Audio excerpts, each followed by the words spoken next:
Hello guys, എല്ലാവർക്കും നമസ്കാരം. ഞങ്ങളുടെ പുതിയൊരു വീഡിയോയിലേക്ക് എല്ലാവർക്കും സ്വാഗതം. ഇന്ന് പ്രത്യേകിച്ച് പരിപാടിയൊന്നും ഇല്ലാത്തത് കൊണ്ട് ഒന്ന് കറങ്ങാൻ ഇറങ്ങാമെന്ന് വിചാരിച്ചു. പ്രത്യേകിച്ച് സ്ഥലമൊന്നും തീരുമാനിച്ചിട്ടില്ല കേട്ടോ. വണ്ടി എടുത്ത് മാവൂർ റൂട്ടിലേക്ക് അങ്ങ് വെച്ച് പിടിച്ചു. അങ്ങനെ വരുന്ന വഴിക്ക് മാവൂർ അങ്ങാടിയും മാവൂർ ബസ് സ്റ്റാൻഡും ഒക്കെ കഴിഞ്ഞ് മുന്നോട്ട് പോകുമ്പോൾ റോഡിന്റെ ഇരുവശത്തുമായി തകർന്നടിഞ്ഞ മാവൂർ ഗോളിയോറൻസിന്റെ കെട്ടിടങ്ങൾ കണ്ടപ്പോൾ ഇന്നത്തെ വീഡിയോ ഇതിനെക്കുറിച്ച് ചെയ്യാമെന്ന് കരുതി. മാവൂർ വഴി യാത്ര ചെയ്യുന്ന എല്ലാവരും റോഡിന്റെ ഇരുവശത്തും തകർന്നടിഞ്ഞ കെട്ടിടങ്ങൾ കണ്ടിട്ടുണ്ടാകും. ഇത് മാവൂർ ഗോളിയോറൻസിൻ്റെതാണ്. 1960കളിലാണ് ഗോളിയോറൻസ് ഫാക്ടറി ബിർള മാവൂരിൽ സ്ഥാപിച്ചത്.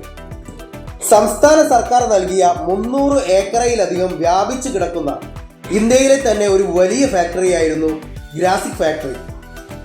പൾപ്പും ഫൈബറുമായിരുന്നു ഇവിടെ ഉൽപ്പാദിപ്പിച്ചിരുന്നത്.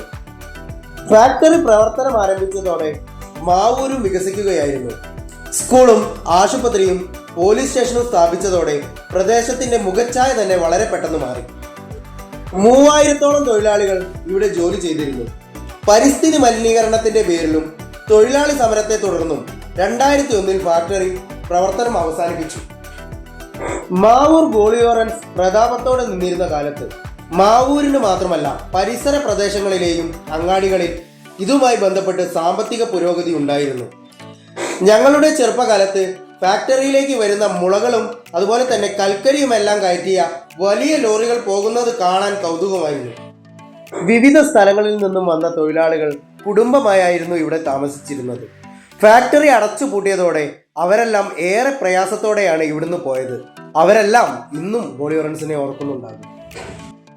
300 ഏക്കറയിലധികം വ്യാപിച്ചു കിടക്കുന്ന ഈ സ്ഥലത്ത് പ്രകൃതി സൗഹാർദ്ദപരമായ വ്യവസായങ്ങൾ വീണ്ടും ആരംഭിക്കാൻ സാധിച്ചാൽ 10,000-കണക്കിന് ആളുകൾക്ക് തൊഴിൽ നൽകാൻ സാധിക്കും. പ്രദേശത്തുള്ള സാധാരണക്കാരായ ആളുകൾക്കും വ്യാപാരികൾക്കും സാമ്പത്തികമായ ഉണർവിനും ഇത് വഴിതെളിക്കും.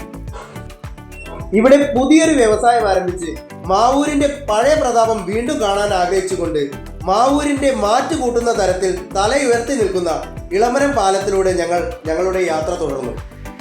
അപ്പോൾ മറ്റൊരു വീഡിയോയുമായി വീണ്ടും കാണാം. വീഡിയോ ഇഷ്ടമായെങ്കിൽ ലൈക്ക് ചെയ്യാനും അതുപോലെ തന്നെ നിങ്ങളുടെ അഭിപ്രായങ്ങൾ കമന്റിലൂടെ രേഖപ്പെടുത്താനും ഞങ്ങളുടെ ചാനൽ സബ്സ്ക്രൈബ് ചെയ്യാനും ബെൽ ബട്ടൺ അമർത്താനും ആരും മറന്നു പോകരുത് കേട്ടോ.